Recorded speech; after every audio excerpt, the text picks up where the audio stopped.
I just had a meeting with Kevin McCarthy, future Speaker of the House, I hope. And he's done a fantastic job for the people of California, and also the people of California have done a fantastic job. When you look at the bump, you take a look at the bump and how they're doing out there. So I congratulate everybody out there. But I thought I'd have Kevin say a few words. So Kevin, please.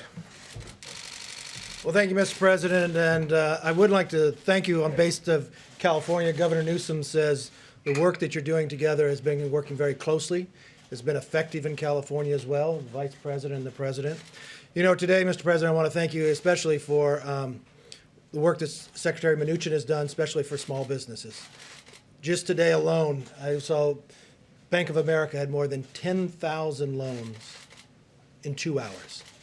And for anybody who's in small business, I first small business when I was 20 years old. You don't have income coming in right now. You get a loan, but for your rent, paying your employees, and paying your utilities is a grant. That's part of the CARES Act. And I think you're going to find that a lot of small businesses are going to hire people back, keep them afloat through the next 2 months, and get this economy moving again as we get through this virus. So I just want to thank you for all that work. Thank you. Great job you're doing. Thank you. Kevin. Thank you. You go ahead, Steve. I'll talk to you later. All right.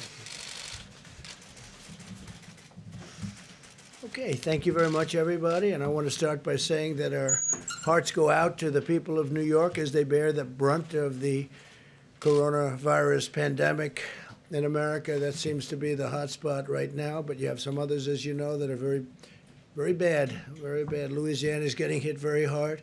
Parts of Michigan are getting hit very, very hard.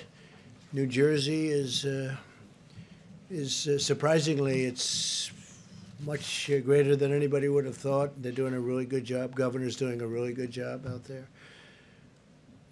New York's first responders, EMTs, doctors, nurses are showing incredible courage under pressure. They're the best in the world. We will take every action and we'll spare no resource, financial, medical, scientific. We will not spare anything. We'll get it back into shape. The Empire State, the governor's doing an excellent job. They're all working very hard together. At the request of the governor, as you know, the Javits Center, we have 2,500 beds, and we're going to allow that to be a system where this horrible disease can be looked after, the patients can be looked after. That was going to be for regular medical problems, such as accidents. And, you know, it's very interesting. The governors tell me we don't have too many accidents. There are very few people driving. So we're going to put that facility into play, which is a big facility. The ship will be staying the way it is, but we're putting that facility into play to help them. And today also the CDC is announcing additional steps Americans can take to defend against the transmission of the virus. From recent studies, we know that the transmission from individuals without symptoms is playing a more significant role in the spread of the virus than previously understood. So you don't seem to have symptoms and it still gets transferred. In light of these studies, the CDC is advising the use of non-medical cloth face covering as an additional voluntary public health measure. So it's voluntary. You don't have to do it. They suggest it for a period of time, but this is voluntary. I don't think I'm going to be doing it, but you have a lot of ways you can look at it as follows. The CDC is recommending that Americans wear a basic cloth or fabric mask. They can be either purchased online or simply made at home, probably material that you'd have at home. These face coverings can be easily washed or reused. I want to emphasize that the CDC is not recommending the use of medical grade or surgical grade masks, and we want that to be used for our great medical people that are working so hard and doing some job. Medical protective gear must be reserved for the frontline healthcare workers who are performing those vital services. The new mask guidelines also do not replace CDC's guidance on social distancing, including staying in your home when possible, standing at least 6 feet apart for a period of time. Again, we're going to all come back together here. We're going to all come back together. and practicing hand hygiene, which we should do anyway. A lot of things I think are going to spill over. Shaking hands maybe will stay with our country for a long time beyond this. One of our great doctors was telling me that, as you know, we have flus every year, and the number of people killed by the flu is very substantial. It said that if they didn't shake hands, that number would be substantially lower. So maybe it'll stay. Maybe some of these things long term will be good. But those guidelines are still the best and the safest way to avoid the infection. So with the masks, it's going to be really a voluntary thing. You can do it. You don't have to do it. I'm choosing not to do it, but some people may want to do it, and that's okay. It may be good. Probably will. They're making a recommendation. It's only a recommendation. It's voluntary. We're also taking action to ensure the cost of no barrier to any American seeking testing or treatment of the coronavirus. The largest insurer nationwide, the Blue Cross Blue Shield system, has now announced that it will not require any copays, which is really something. That's a tremendous statement, from patients of the virus treatment for the next 60 days, similar to the commitments of Cigna, Humana, Anthem. Those are great companies, and they're all doing the same thing. So copays, for them to do that, it's a big statement. We appreciate it.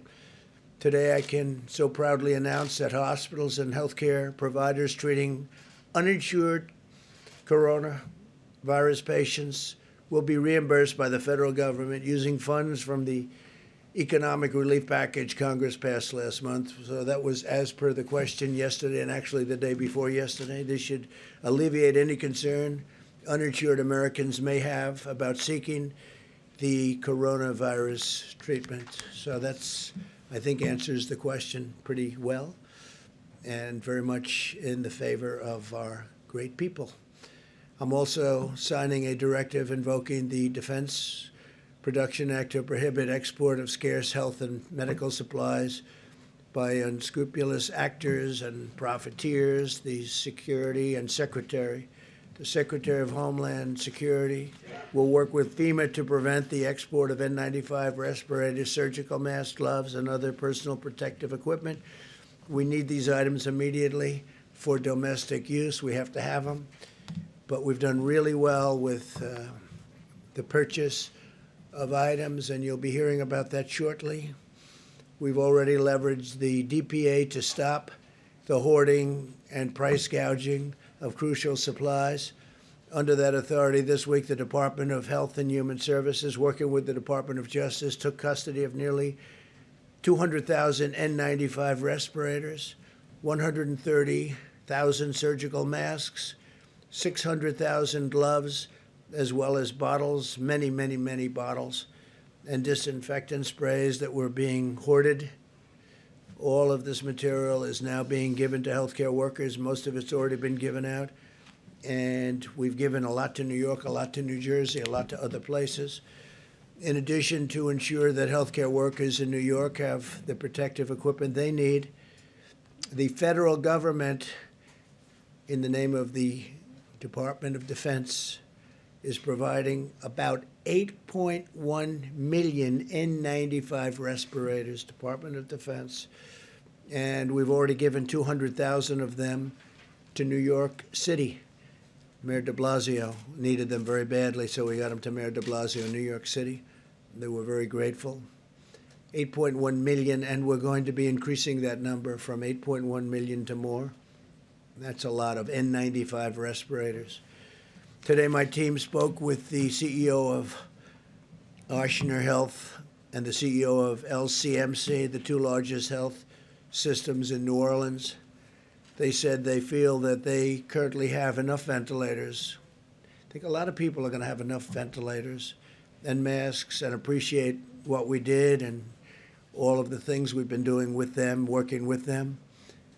The CEO of Ochsner, Warner Thomas, who's really been fantastic, I have to say, indicated a need for 230,000 surgical gowns, and I instructed FEMA to deliver them tomorrow, so they'll have the 230,000. That's Louisiana, New Orleans, 230,000 surgical gowns. They'll have them by tomorrow. We're expanding the role of the armed forces in our response effort because no one is better prepared to win a war than the United States military. And we are in a war, the invisible enemy, remember. Over 9,000 retired Army medical personnel have answered their nation's call and are now supporting field hospitals and medical facilities all across the country, like what I just told you, that Governor Cuomo requested we do something in Javits where we take it over. And we're going to have that manned by the military because it's very tough to get people, more people in the New York area. So we're going to have it manned by the military. Javits Center. National Guard members have been activated to help states build new treatment centers and assist in the seamless distribution of medical supplies. That includes National Guard. The National Guard is assisting very strongly because the states were, in many cases, unable to have the delivery capability from warehouses and other places that we put the supplies. So I've given approval to use the National Guards, the various National Guards in the different states, and they're doing a fantastic job of not only protecting people but delivering material. The Army Corps of Engineers has assessed more than 100 facilities in all 50 states and is rapidly building temporary hospitals and alternative care sites in many states, in New York, New Jersey, Michigan, Pennsylvania, Arizona, California, Colorado, Florida, Illinois, New Mexico, Oregon, Washington, Wisconsin, Ohio. They're doing a lot of work, and just those states plus additionals that will be announced probably tomorrow, but they're doing some job. The Army Corps of Engineers, what a job they're doing, and FEMA, what a job they're doing. As we deploy the power of our military, we're also deploying the skill of our doctors, scientists, and medical researchers. We continue to study the effectiveness of hydroxychloroquine and other therapies in the treatment and prevention of the virus, and we will keep the American people fully informed in our findings. Hydroxychloroquine, I don't know, it's looking like it's having some good results. I hope that would be a phenomenal thing, but we have it right now. In approximately now, it's increased to 1,500 people. I spoke with Dr. Zucker in New York, terrific guy, by the way. We're doing a good job. And I spoke to Governor Cuomo last evening and this morning about it. So it's been there for about 3.5 days, but I think, and with many other places it's being tested too.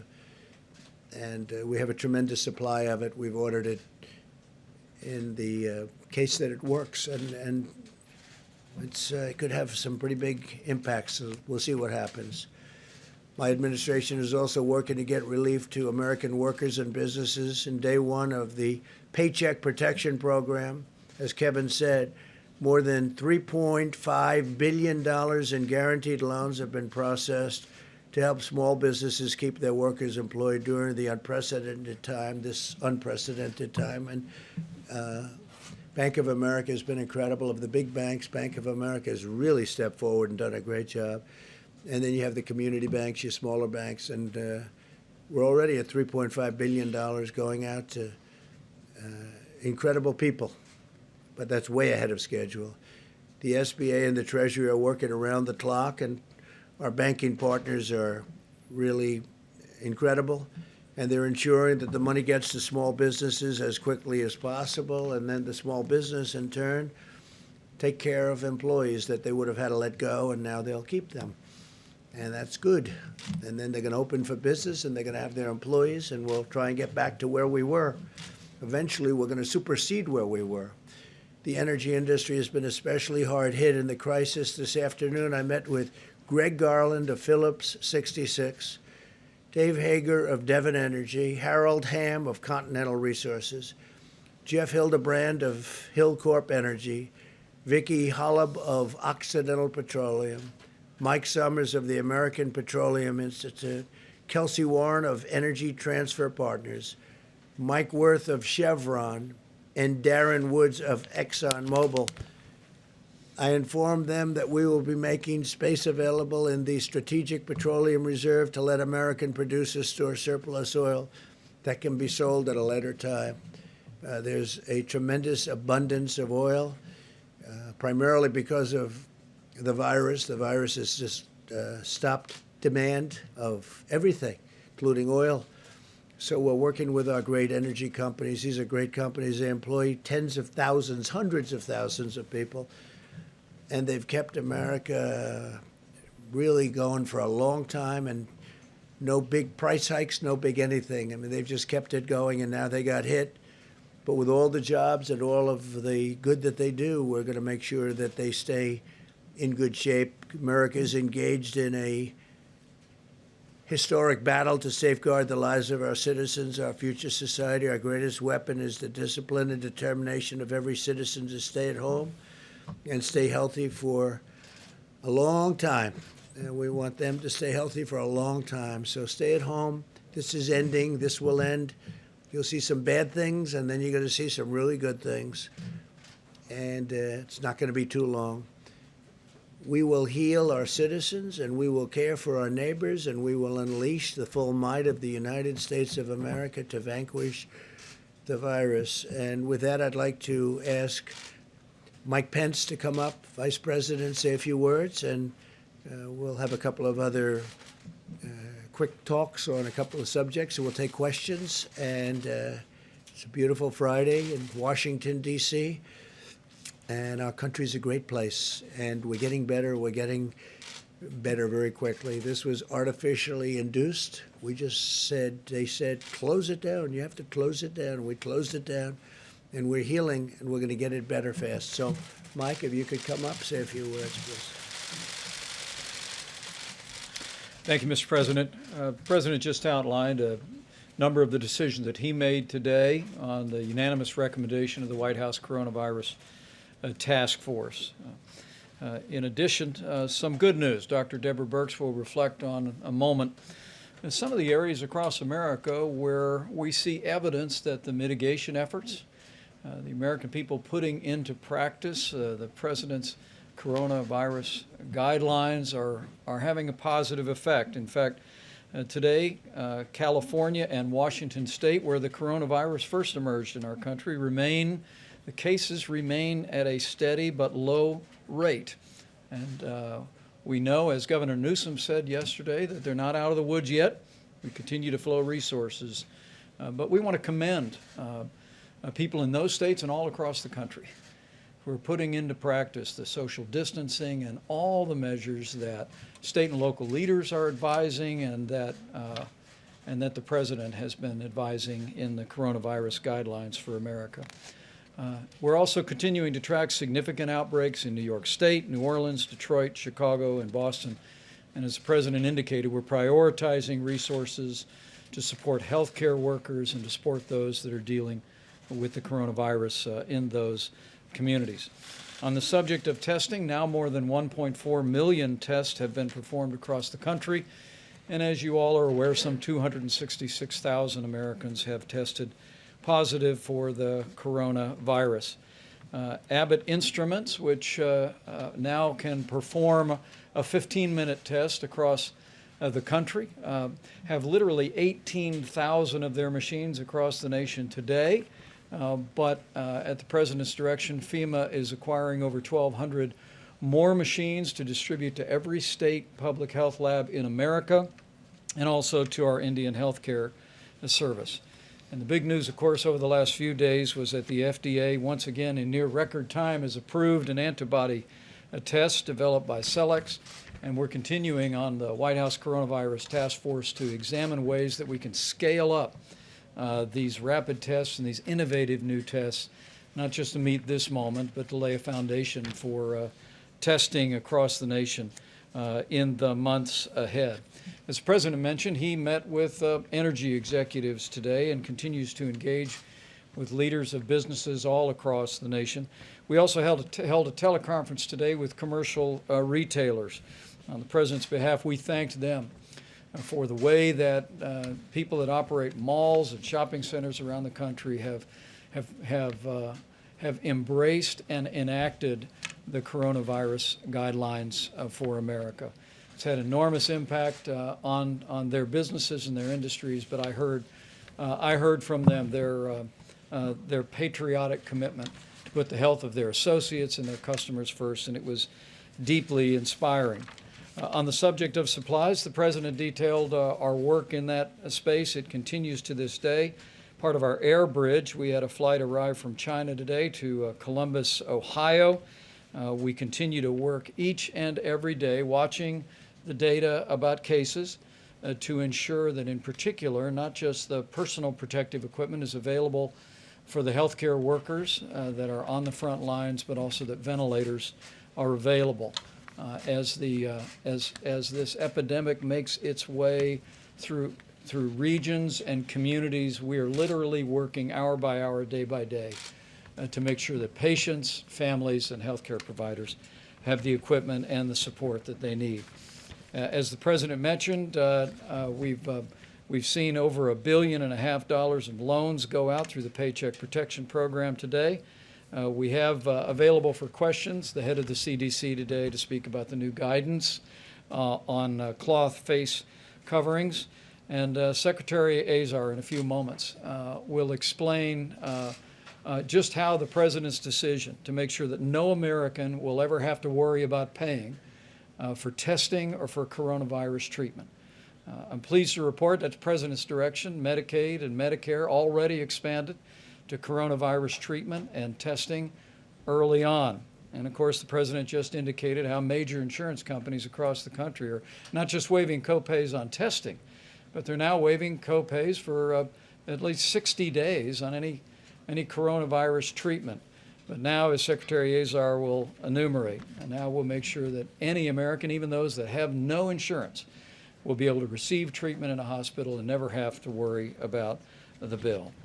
I just give a gentle reminder to every American, if there is evidence across the country that you're putting into practice the coronavirus guidelines for America. Every American has a role to play, and I want to thank you on behalf of the President and all of the American people for the way that you're stepping forward, you're engaging in the social distancing and doing the things that will slow the spread. We encourage you to keep on keeping on. We will get through this, America. We will get through the coronavirus to that day of renewed health, renewed prosperity that the President always describes. But we'll get through there sooner, and we'll get through there when we work together. Dr. Birx? Thank you, Mr. Vice President, Mr. President. Thank you for your words of discipline and determination. I guess that really describes what we're asking every American, to really be disciplined about these guidelines and really determined to stay in that space of execution. You know, we are just in week 3 of this full guidance measure. We really do appreciate the work of the citizens of California and Washington State, because we do see that their curve is different. Their curve is different from New York, New Jersey, and Connecticut. And we really believe that the work that every citizen is doing in those states is making a difference, and it will make a difference for the frontline healthcare providers. We also are deeply grateful that despite the way their curve looks today, they continue to get ready for a different potential so that they can ensure that patients, if they do get sick, have options and availability. To all the frontline healthcare workers in what we have referred to as hot zones, areas where the number of cases are quite significant, the New Orleans, the New York City metro area, including New Jersey and Connecticut, the incredible work that the frontline healthcare workers are providing.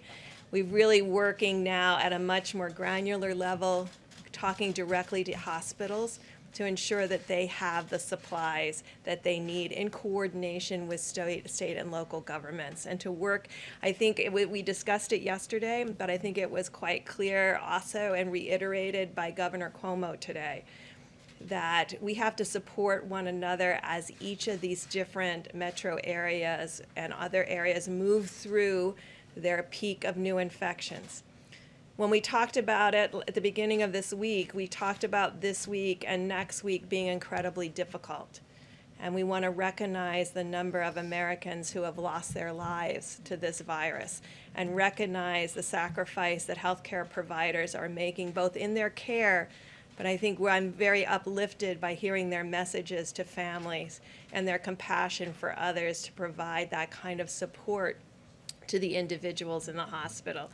We continue to watch, in addition, the Chicago area, the Detroit area, and have some developing concerns around Colorado, the District of Columbia, and Pennsylvania. So as you can see, each of these will follow their own curves. We'll be getting more and more of those case over time information in a very granular way to each and every one of you so that we can follow these epidemiologic curves as each of these states, counties, and communities move through this together in solidarity, and really ensuring that we can move supplies creatively around the country to meet the needs of both the frontline healthcare providers, but also every American who needs our support right now. Thank you. Thank you very much. Well, thank you, Mr. President, for your continued leadership as we battle the coronavirus. First, I want to thank all of the members of the HHS team and the frontline healthcare workers across America, including those service workers who serve in our hospitals and our healthcare facilities, those who clean, those who deliver, those who stock the shelves, all those who are going into battle every day against the virus. Your country's asked you to serve as never before, and you have responded heroically. I'm going to provide a brief update on the administration's plans to cover the testing and treatment for the uninsured. Getting the uninsured access to the care they need is a top priority for President Trump. We are already rolling out the $1 billion in funding from the Families First Coronavirus Response Act to cover providers' expenses for testing and diagnosing the uninsured. The CARES Act, signed by the President, includes another $100 billion for healthcare providers. Under the President's direction, we will use a portion of that funding to cover providers' costs of delivering COVID-19 care for the uninsured, sending the money to providers through the same mechanism used for testing. As a condition of receiving funds under this program, providers will be forbidden from balance billing the uninsured for the cost of their care. Providers will be reimbursed at Medicare rates. We will soon have more specifics on how the rest of the $100 billion will go to providers. We're working to ensure that this funding is distributed in a way that is fast, fair, simple, and transparent. I'd also like to remind people that if you've lost employer insurance coverage, you have insurance options that you should look into. You'd be eligible for a special enrollment period on the healthcare exchanges. And depending on your state, you may be eligible for Medicaid. Just as President Trump is working to ensure that COVID-19 treatment is paid for, he's working to support new treatment options for patients. Thanks to the President's leadership, many providers are trying different experimental therapies. And we need as much data as we can collect as quickly as possible on how these treatments are working. Today, Oracle has developed and is donating to the government and the American people a web portal and platform to gather crowdsourced real-time information from providers about how patients respond to potential therapeutics. While this doesn't replace the important work of clinical trials, it gives us data rapidly. If you are a doctor or a healthcare provider and you would like to help us, you can sign up today to begin reporting on your work. There's a special registration page for providers at covid19.oracle.com. Thank you very much. Thank you very much. Okay, let's go, Steve. If we could draw you out a little bit more on the advice on face mask, what would people gain from wearing a mask, and why are you opposed to wearing one yourself? Well, I just don't want to wear one myself. It's a recommendation. They recommend it. I'm feeling good. I just don't want to be doing, I don't know, somehow sitting in the Oval Office behind that beautiful Resolute desk, the great Resolute desk. I think wearing a face mask as I greet presidents, prime ministers, dictators, kings, queens. I don't know. Somehow, I don't see it for myself. I just maybe I'll change my mind, but this will pass, and hopefully it'll pass very quickly. Now, with that being said, if somebody wants to, I mean, most people can just make something out of a certain material, so it's very well designated. It's very simple to do. I won't be doing it personally. It's a recommendation, okay? Would you like to say something about that? Sure, absolutely. Surgeon General, please. Well, thank you, Mr. President, Mr. Vice President, Mr. Secretary, and CDC Director Redfield. I especially want to thank the folks at the CDC, and it's a great question that you ask. It's a fair question that you ask. I want to unpack the evolution of our guidance on masks because it has been confusing to the American people. First of all, I want people to understand that the CDC, the World Health Organization, my office, and most public health and health organizations and professionals originally recommended against the general public wearing masks because based on the best evidence available at the time, it was not deemed that that would have a significant impact on whether or not a healthy person wearing a mask would contract COVID-19. We have always recommended that symptomatic people wear a mask because if you're coughing, if you have a fever, if you're symptomatic, you could transmit disease to other people. What has changed in our recommendation? Well, it's important to know that we now know from recent studies that a significant portion of individuals with coronavirus lack symptoms. They're what we call asymptomatic. And that even those who eventually become pre-symptomatic, meaning that they will develop symptoms in the future, can transmit the virus to others before they show symptoms. This means that the virus can spread between people interacting in close proximity. For example, coughing, speaking, or sneezing, even if those people were not exhibiting symptoms. In light of this new evidence, CDC recommends and the task force recommends wearing cloth face coverings in public settings where other social distancing measures are difficult to maintain. These include places like grocery stores and pharmacies. We especially recommend this in areas of significant community-based transmission. It is critical, and the President mentioned this, the Vice President mentioned this. It's critical to emphasize that maintaining 6 feet of social distancing remains key to slowing the spread of the virus. But CDC is additionally advising the use of simple cloth coverings to slow the spread of the virus and to help people who may have the virus and do not know it from transmitting it to others. The cloth face coverings recommended are not surgical masks or N95 respirators. Those are critical supplies that must continue to be reserved for healthcare workers and other medical first responders as recommended by the current CDC guidance. As the President also mentioned, cloth face coverings fashioned from household items or made at home from common materials at low cost can be used as an additional voluntary public health measure.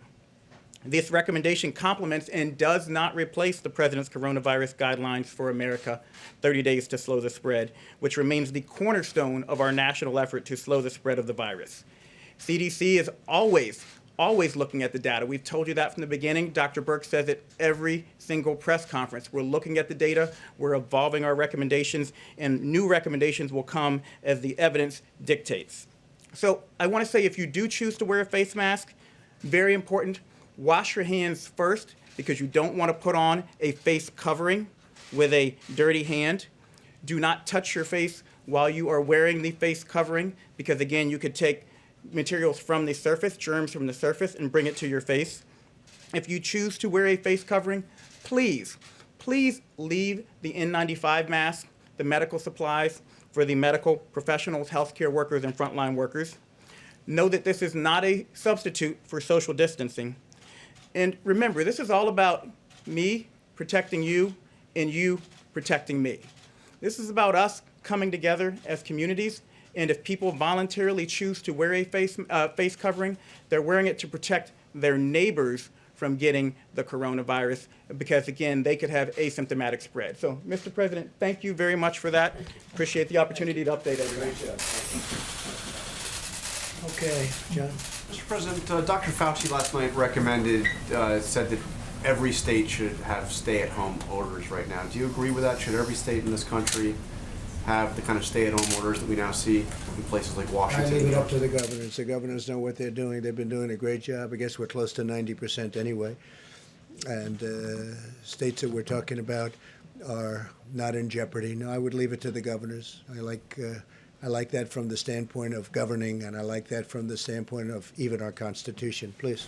Mr. President, to address the shortage in the blood supply, the Food and Drug Administration announced yesterday. Well, I pointed it out. Awesome. Right? Thanks, I knew we Mr. had it. President. I heard a different voice. I heard a much different voice. Go ahead. We'll get you later. Going to the oil meeting previously, Yeah. is the U.S. willing to cut domestic oil production? What came out of the meeting? What was the consensus? Well, a lot of things came out. It's a great industry. It's an important industry. It's a tremendous job-producing industry, and it's just vital. And it was also very interesting because they all were given the test before they came into the room. So you have the head of ExxonMobil, you have all these guys taking the test, and they all passed with flying colors. So that was good. They left happy in that respect, at least. There's just an overabundance of oil right now, oil and gas, a tremendous overabundance, and it was caused. They were doing a great job. They were producing a lot of energy, but then you had the virus come along and it knocked another 35%, maybe 40% off of the market. So there's too much oil, there's a glut, and these are great companies, and they'll figure it out. It's free market, we'll figure it out. You spoke to President Putin. I mean, what's on the table here And with the Crown him? Prince, both. Yeah. They were having a competition. We'll see how it all works out. I think it's going to work out very well. It's going to take a long time to get rid of that. There's massive excess amount of oil and gas, massive, like probably there's never been. So where that does work out well, I guess you could say, is for drivers. I think in certain locations it's down to 90 and 95 cents a gallon right now on the road. But we have a tremendous industry, a great industry, a tremendously important industry from the standpoint of jobs. And we're energy independent. We have to make sure we keep it that way. All right, please, go ahead. Mr. President, as I was saying, the Food and Drug Administration, to address the shortage in the blood supply, announced yesterday it would ease the restrictions on certain donors, including gay men, who are now required to be abstinent for 3 months as opposed to 12 months to donate. Did you have a hand in that change? No, I didn't know anything about that. That was done by the FDA, very capable people at the FDA. Please, Yes, Mr. President, both the government of Canada and 3M are pushing back on this DPA not to export N95 respirators. Yeah. 3M says... I don't this- blame them. They can push back Yeah, if they but want. they're saying it We're not raises- happy with 3M. Yeah. We're not happy. And the people that dealt with it directly are not at all happy with 3M. So we'll see whether or not we do. I heard what he had to say today. I don't know the gentleman, but we're not happy with 3M. Go ahead. And where is Dr. Fauci? I don't know, but every time you ask that question, whenever he's not here, you look, you say, where is he? And you'll say, is there a problem? No problem whatsoever. Every time he's not here, sometimes I'll ask him to come because that's the first question that you and a couple of others from the fake news establishment ask is, where's Dr. Fauci? We're doing great together. Different subject, if I may Except ask. we're covering a different subject today. Go ahead. Different subject, if I Go ahead, may Jim. ask. Try another Mr. one. President, you have said nobody could have seen this pandemic coming. But in fact, Secretary Azar at a biodefense summit in April 2019 said, of course, the thing that people ask, what keeps you most up at night in the biodefense world? Pandemic flu, of course. I think everyone in this room probably shares that concern. Your own Health and Human Services Secretary was aware that this had the potential of being a very big problem around the world, a pandemic of this nature. Who dropped the ball? Well, I always knew that pandemics are one of the worst things could happen. There's been nothing like this since probably 1917. That was the big one in Europe. It started actually here and went to Europe, probably. I've heard about, excuse me, wait a minute, let me finish. I've heard about this for a long time, pandemics. You don't want pandemics. And I don't think he was talking about a specific pandemic. He was talking about the threat of a pandemic could happen, and it could happen. Most people thought it wouldn't, and most people didn't understand the severity of it. This is very severe. What's happened is very severe. But I'd let you answer that. I assume that he was talking about the concept of a pandemic. Thank you, Mr. President. Actually, absolutely. For 15 years now, this country has had a massive effort at the federal, state, and local level of preparedness for pandemic. Now, that largely has been, as I said in those remarks, about pandemic flu preparedness. We knew about SARS, we knew about MERS, which were earlier modifications or variants of the coronavirus. None of those achieved anything like what we're seeing today. But that's why for successive presidencies, including the leadership of President Trump, there has been a great focus on pandemic preparedness. In fact, it was just in November, I believe, that the president signed the Pandemic Flu Preparedness Executive Order that we have also updated the Pandemic Crisis Action Plan, which has been the playbook from which we've been working, the Pandemic Flu Plan, the action plan from which we have been working that coordinates the whole of government, whole of economy approach here. So we've all been very focused on pandemic preparedness. That's what we do. But this particular strain of pandemic, who would have known this particular strain? But Secretary Azar, if you were preparing for a pandemic, if this government were preparing for a pandemic, why is it we don't have enough masks? Why is it we don't have enough medical equipment in this country? Previous administrations gave us very little ammunition for the military and very little shelf space. Let me just tell you, you know it. You know the answer.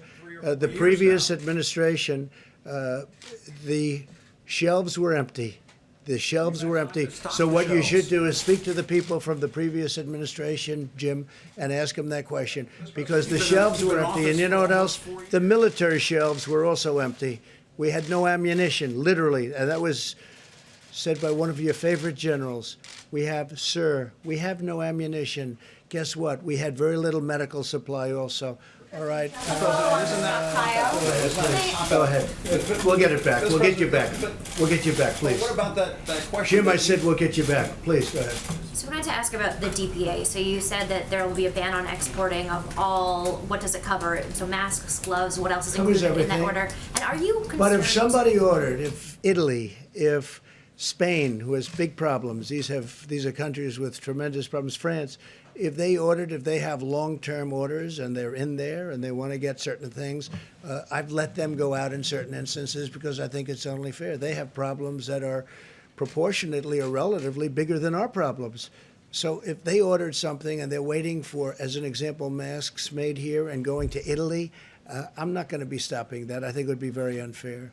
And by the way, speaking about being fair and unfair, two very big cruise liners, as you know, I allowed them to dock today. We worked with the governor of Florida, as you know, Ron DeSantis, and we worked on it, and we had tremendous security, and we took the sick people, and we're working with them. We have doctors. We have great doctors, military doctors.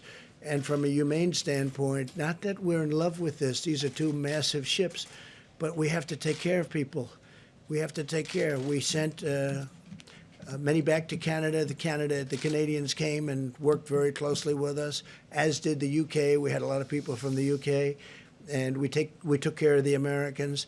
We took care of the sick. We had some people very sick. I think we have 3 to 4, maybe 5 people that had died on the boat, one of the boats actually, and we had to take care of these people. So we could have let them float aimlessly into the ocean looking for port, as they've been doing for a long time. And I made the decision we had to take them in, and Homeland Security and a lot of other people did a great job. But we had to help people. These are people that were very, very sick. Some were dying, some died. Please. Can I just finish, please? Go ahead, go ahead. Mr. President, your staff today said that people in close proximity to you and the Vice President will get a coronavirus test. I'm wondering, are you concerned that the people you've been hanging around with may have the virus? No, I'm not concerned, no. I had a test yesterday. What's the reason for the order for people who meet with you or talk to you? Why? I don't know. I mean, I test? heard from the oil executives. These are people. Most of them had not had the test, and frankly, I think they left the room feeling good about a lot of things, but they felt good about the test. This was a test that took, I guess, 13 minutes to have it finalized. They took the test. I don't know. I didn't know they were doing that. Maybe they did it just for them. I don't know. But it seems that a lot of people, because now we have tests that really work well. Abbott, in this case, Abbott. We have other tests being developed right now that are also fantastic. The original tests, the ones we inherited, Jim, as an example, they were broken. They were obsolete. They were not good tests, and that's what we got stuck with. We've developed some incredible tests, but this took 13 to 15 minutes. and they were all fine. On the DPA, Go ahead, thank finish your yeah. So I question. just wanted to ask, so the problem some people have raised is that if the U.S. stopped exporting, what you could have is other countries then deciding reciprocally that they are going to stop exporting, and that the result of that then will be a net decrease in the amount of supplies that American doctors, American hospitals have. How do you address that? Well, I address it in the following manner. We really are very well supplied. We are not the principal. It's the hospitals, the states, the cities. They're supposed to get everything they can and stock up in case something like this happens. But nobody could ever have assumed that something like this happened. So we started supplying. We brought tremendous amounts to New York today and over the last few days. We brought them to Louisiana. We brought them to Michigan. We brought them to Los Angeles. A lot of equipment.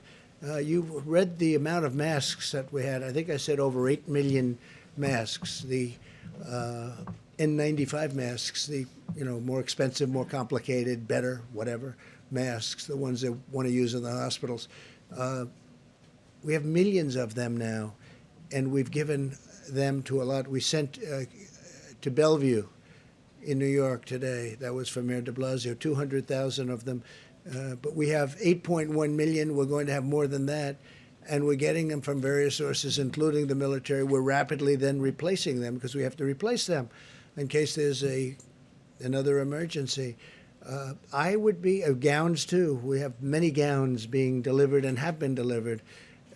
Our people have done an incredible job. Most people have said now, and I said this yesterday, governors have said, thank you very much, great job. If they're a Democrat governor, in some cases, not in all cases at all. If I said, here's 1,000 ventilators, how many do you want? We want 1,000. Here's 1,000. You got them. But you know what we're going to do? We're going to add another 5,000. Is that good? They said, wow, that's great.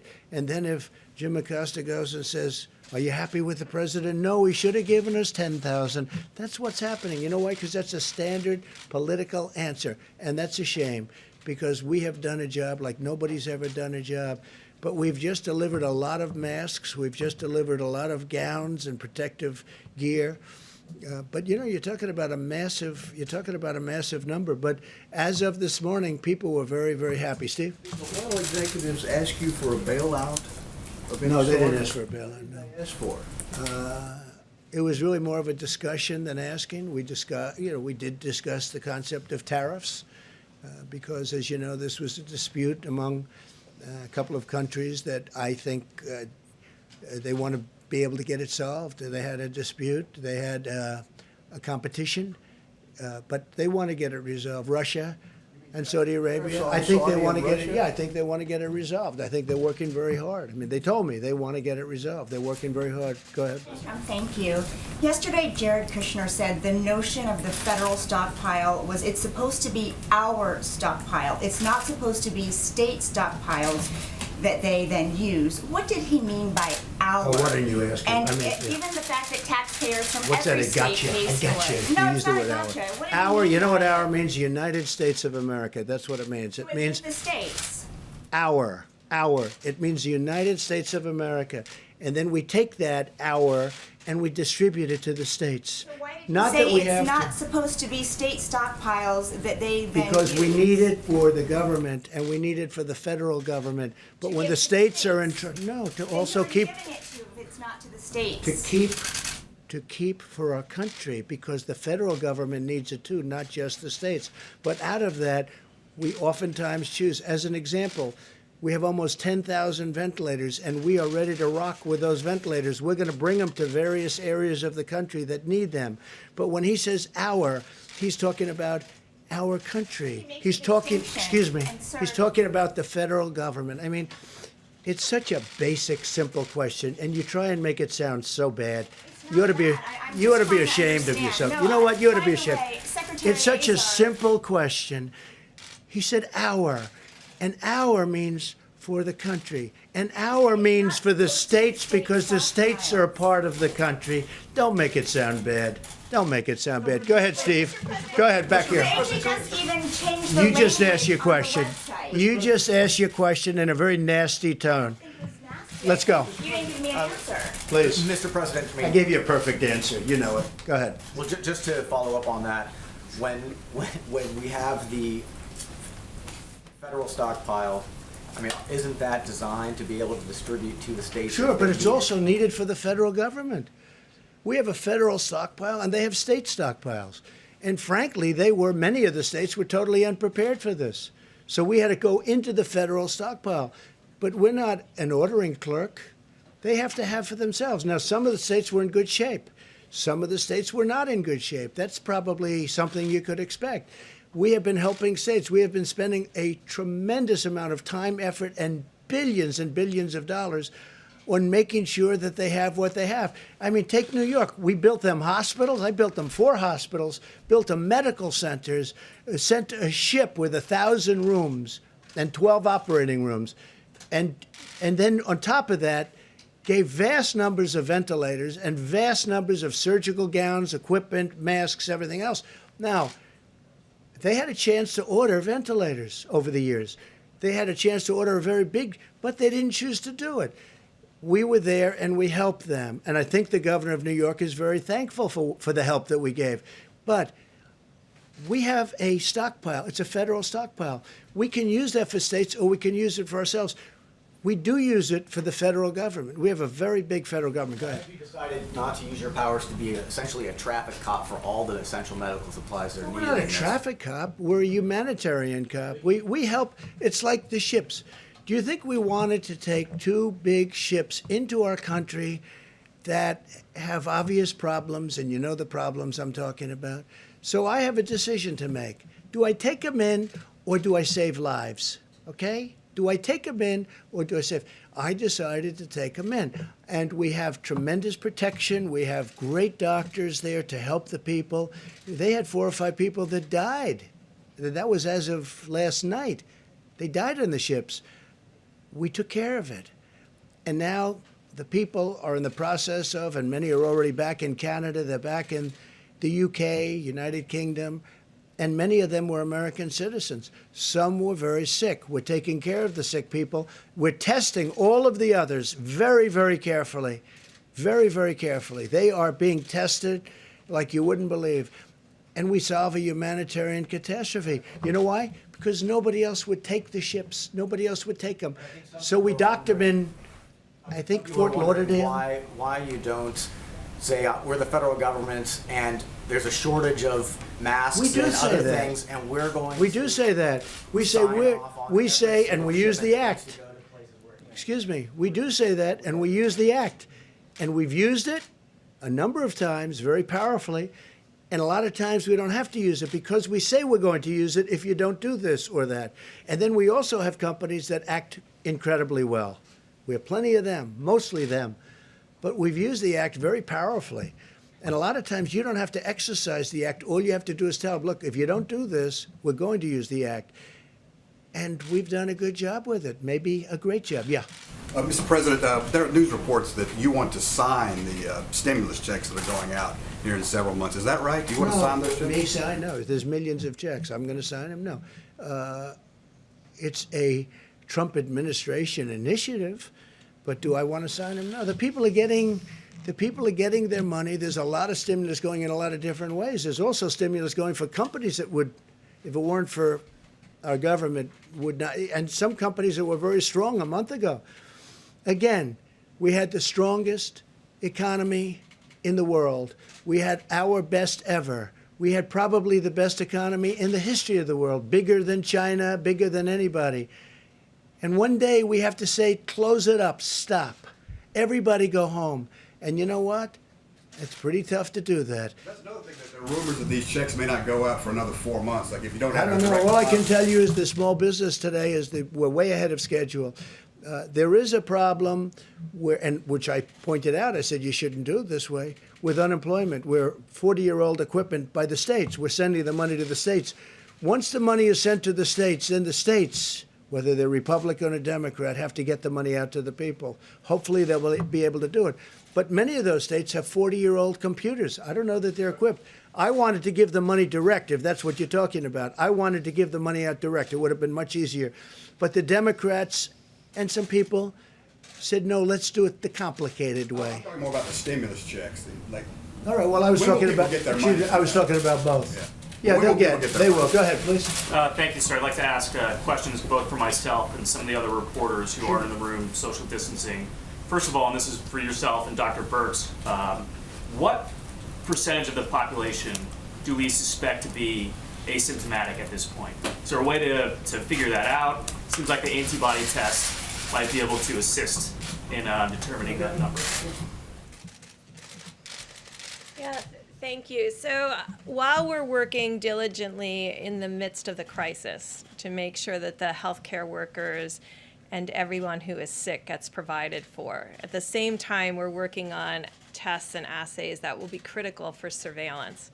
And at the same time, working on plans for what we need to do as this moves through the population and we get on the downside, which we're not there yet. And hopefully most of the states will say, like California and Washington. And then what we need to do to be prepared for fall. So all three of those things are happening simultaneously, and there's people working on each one of those work streams.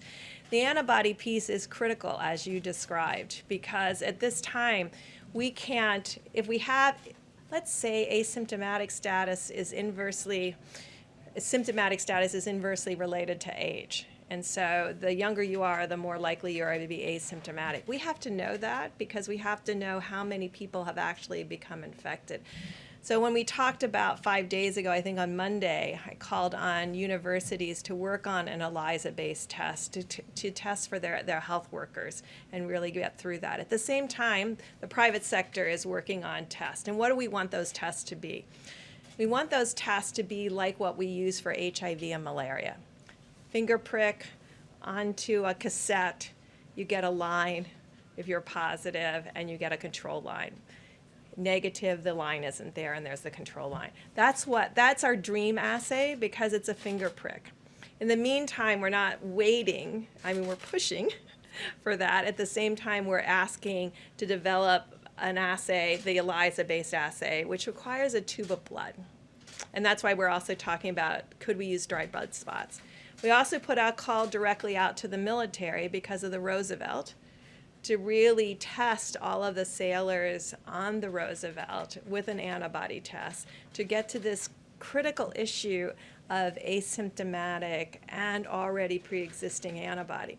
That would be if the first responders knew they already had it and they had protective antibody, if the nurses knew, the doctors knew, if your school teacher knew, then it's a very different dialogue. So we understand the importance of that, and we understand how important it is in relationship to understanding this epidemic. One other comment, because I know we're always saying who knew what when. I just want to make clear, there's 150 plus countries working on this collectively together. It's devastating for every single country. When we get through this, we can go back and look at what happened, where, and what does this epidemic look like. And when you get through it, then you can validate every model there is known to man. When you're in the middle of it, you have to concentrate on serving the needs of each American and what that need looks like. At the same time, you have these other work streams on surveillance and how to be prepared both scientifically and therapeutically and vaccine-wise for the next fall if that happens again. So I think these things are happening together, but I just want us to really concentrate on the fact that all around the globe, country after country is dealing with this. And we can talk about why didn't Italy do something, or Spain do something, or Germany do something, or we can really say right now, we all can do something. We can do the social distancing and all of the pieces that we know is starting to work around the globe in country after country.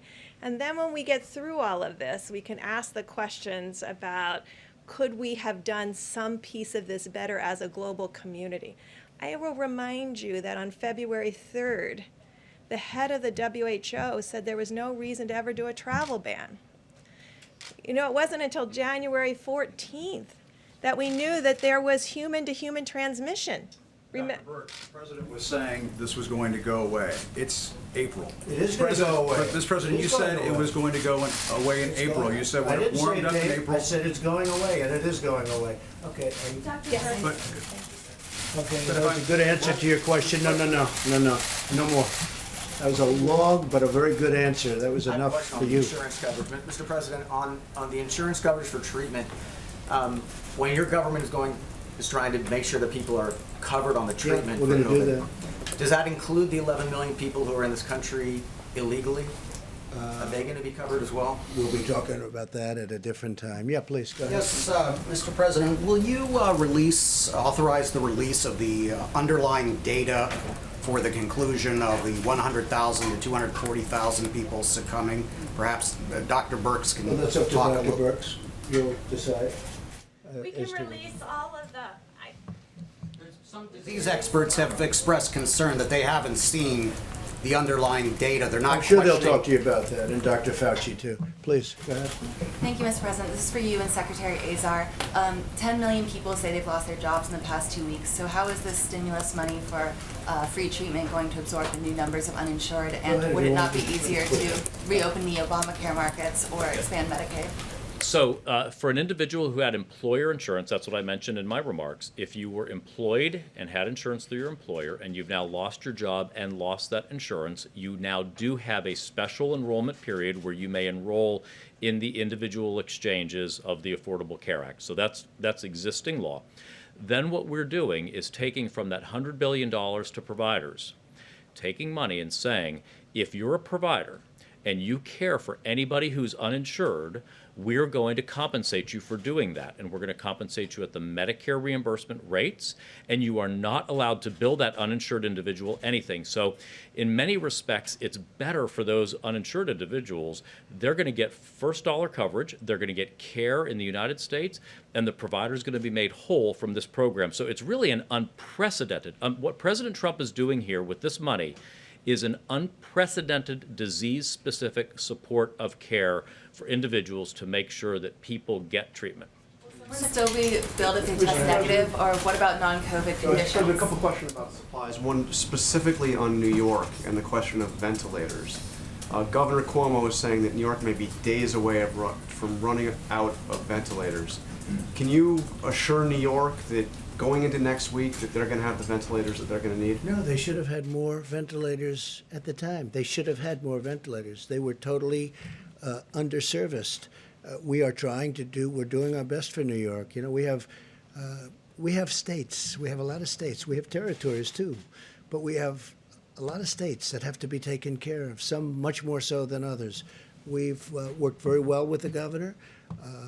We happen to think that he's well served with ventilators. We're going to find out. But we have other states to take care of. We have a big problem in Louisiana. We have a big problem in Michigan. We have a big problem in 7 other really strong hotspots.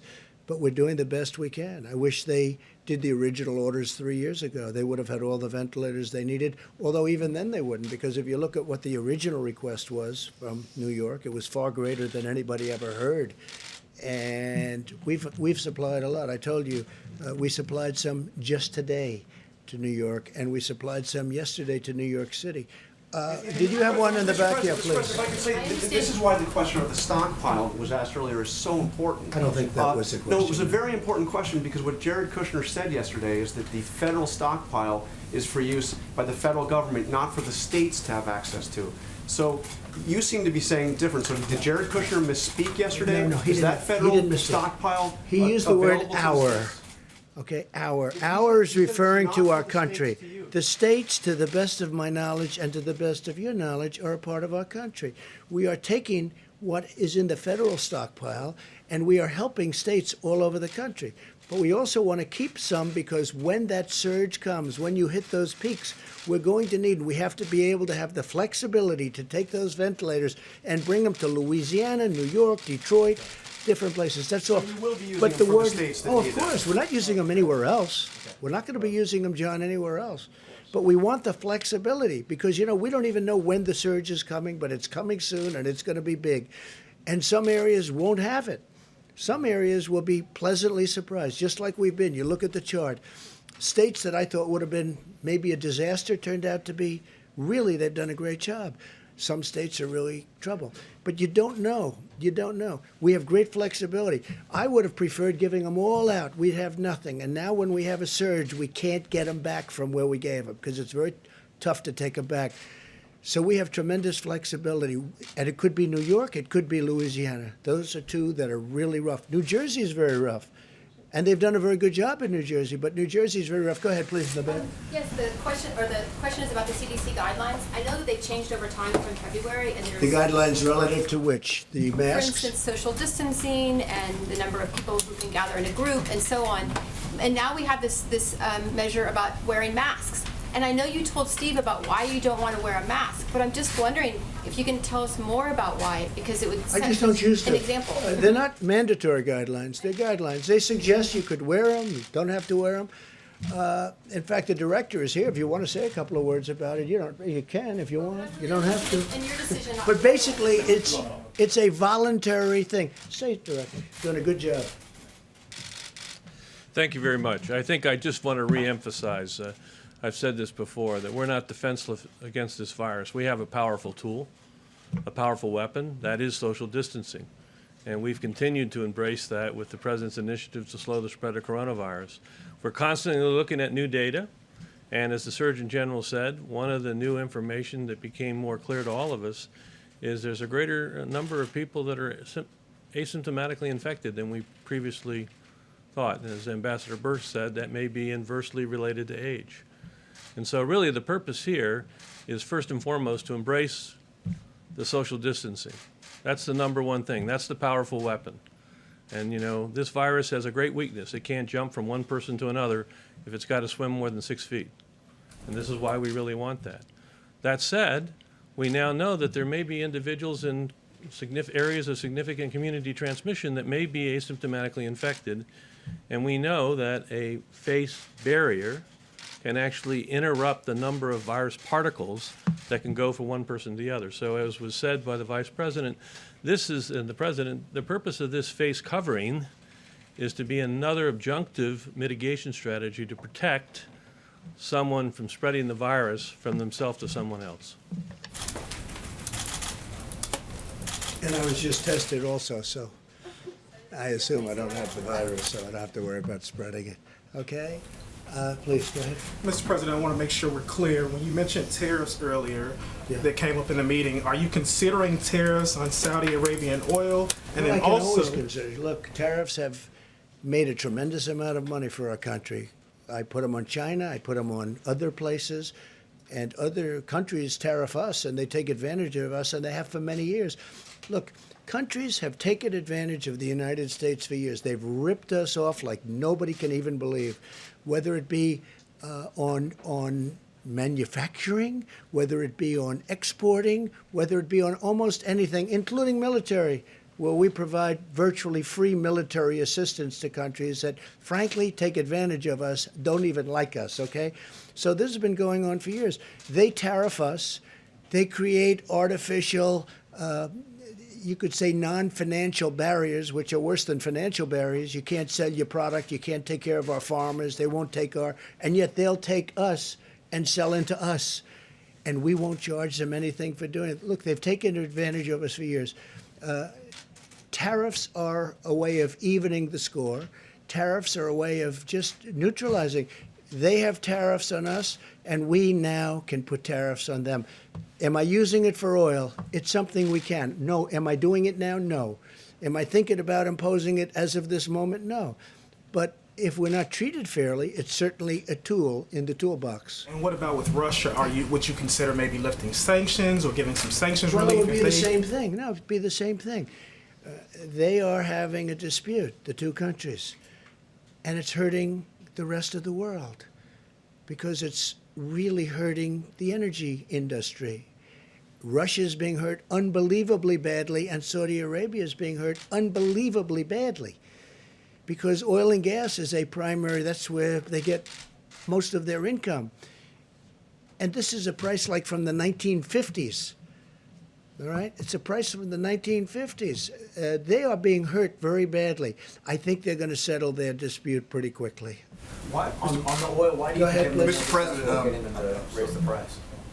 Why do you think you haven't been more successful in getting them to increase production in Russia and Saudi Arabia? Well, they have increased production. That's what they've done. They've increased it so much that there's, so you meant the opposite. Why do you think you haven't been successful in getting them to reduce? Well, they're going to stop because the market, ultimately the market is going to get them to stop. But they both did the opposite. They increased production to a level that water is right now more valuable than oil. Who would have ever thought, right? You go to some of these kingdoms, water is far more valuable than oil. There's so much oil. It's a tribute in a way. But what happened is there was a lot to start off with, and then you had the virus, and it knocked the hell out of the market in terms of demand. So there's no demand, and there's tremendous supply. So, I mean, you saw numbers where it was down to 20 and down, frankly, below 20. It was even below 20.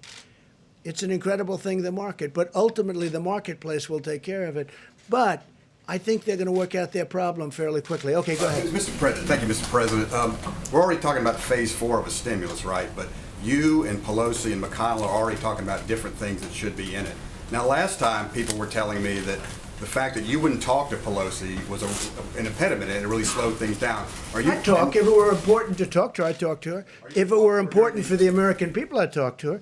But other than that, I can have other people talking to her. Look, you ready? Infrastructure is a great thing for me. I think infrastructure for this country, we have an old broken infrastructure. 50 years ago, we were the envy of the world. And then we spent all this money so stupidly in the Middle East. It's going to be very close to $8 trillion in the Middle East. How stupid was that decision? But they spent it on that and other things. We've got to fix our infrastructure. That means roads, highways, tunnels, airports, everything. We got to fix our infrastructure. And the beauty is because of the fact that we are so strong as a country, we're borrowing at zero. We never had a chance to borrow at zero. Even this country, we never had a chance to borrow at zero. We're going to borrow. This is a great time. So we can fix our infrastructure and we'll have almost no interest costs. This is the time to do it. Steve, one more question. The death toll projections that you shared with us earlier this week, are we still on the current trajectory for that, or have social... Which one? I have many trajectories for many things. 100 to 240,000. Are we still on that trajectory, or have we made any improvements, or maybe not enough time has passed? Say it, Steve. What? Have we made enough improvements? On what? On what? On social The models distancing. you talked about? On the models? I'd have to ask Dr. Fauci, and I'd have to ask Deborah. Have the models changed?